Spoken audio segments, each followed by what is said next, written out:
So I'm going to tell you a story about a little adventure with this guitar. I went to Salt Lake City to visit my wife's mother. So my wife and I went to visit her. My brother-in-law is into building stuff with wood, and he showed me this guitar he built, and it was really needed a setup. So I told him the next day I would take it to like a guitar center and get it set up. Went to a guitar center. So like 20 something minutes away, get there. The tech guy had just left. They tell me the next closest guitar center with a tech there who could do a setup is 35 minutes somewhere else. So I got in my car and I just, whatever town I was in, and I just looked up Luthier, and I find a guy that's like 8 minutes away. And I think it's called Rick's Guitars or something. So I go to his house. He meets me there. Yeah, he'll set up my brother's guitar that he made. Get in there, and and then he's telling me how much he's going to charge, and I go, "Whoa, that's for me. That's more than I'm used to." But he's saying, "I'm going to do this. I'm going to do that." And this and this and that. I said, "Oh, whatever. Let's just do it." So he has all these guitars on the wall, and I said, "Can I just, strum while you're doing your thing?" "Yes, you can." So then, I'm playing this guitar, and I know, it looks like a Strat, but you'll notice it has binding, which Strats don't have, and there's no concave. So it's not concaved here, it's not concaved here. It's more like a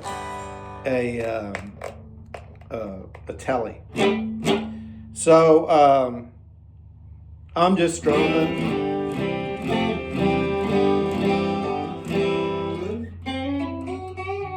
And he's telling me about this guitar, and I'm looking at it, and I noticed one cool thing. It has two trees here, which I thought was pretty cool.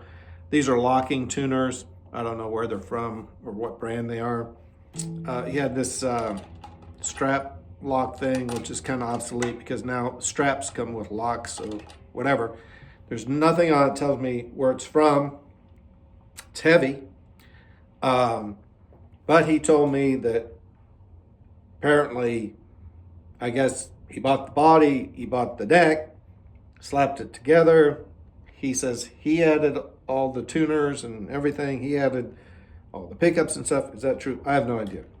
He told me the pickups are overwhelmed, and this guitar is louder than my other Strats. So anyway, it's got the flattest neck ever, but I kind of like it.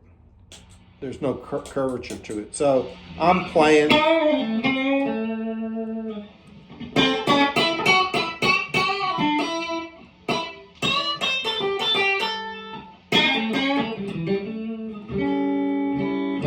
And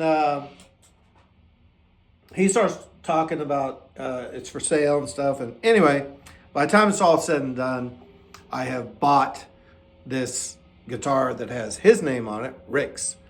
And now I'm faced with, how do I get it home? And I tell him, I said, I cannot travel. I'm on a plane. I need something to carry this home. So he gives me this really, really old gig bag, really old. And so I have a gig bag. It's time to go home, fly from Salt Lake City to Dallas. And I've never done this on a plane. I've never carried an instrument on a plane. And you get there, and it's just considered a carry-on. So on Southwest, you get 2 carry-ons. So I have my backpack, and I have this. And as soon as and I'm like, in seating, I'm like number 2 getting on the plane. So I was like able to talk to the flight attendant. I go, "I got this thing. What do I do with it?" And she goes, "Well, you put it in the overhead bin? I go, yeah, well, it's an instrument. Anyway, so she puts it in a bin that I think the crew uses, or just has stuff that's that they use, and so it's protected, and that was cool. So got it home and took him to my luthier. I asked him. I said, I think it needs a setup, and it did. He said it was very dusty. What is it? Dusty? Okay. So we get it set up and everything, and I play it a lot. It's a lot, it's just one of those things. I was playing it, and I thought, like, I need another guitar. I don't even know how many guitars I have now, but I did buy it. I paid $700. I asked my luthier, is it worth $700? And he told me, if the story's really true, like the guy bought the body and he bought the neck, even if it's coming from Asia and stuff, that's easily half the price of what you paid. And if the story's true about the pickups and all that, yes, it's worth $700. Apparently, it had been on his wall for a long time because it was very dusty. Anyway, so that's the story of the new guitar, which I've been playing on some of my videos. Hope you enjoy it.